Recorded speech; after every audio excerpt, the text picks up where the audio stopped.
Kania punka funyelan tangar kilunga de mengar kani muki kamilan lunch kuniriga de van kalarap tanyo hangar katuno kira ira mangeu ngia falyange fombula felunganga iso shangau resitua ngaharangai sindahi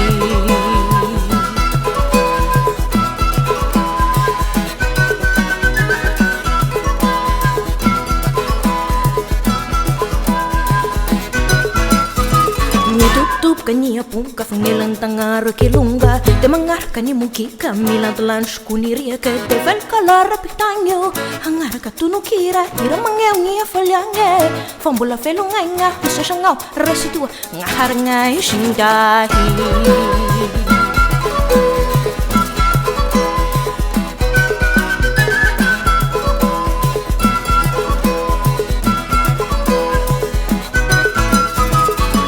Sanganar sa tufuraf sa filatang nangangos kufur na lapem nyaradi miriaria sa kumandi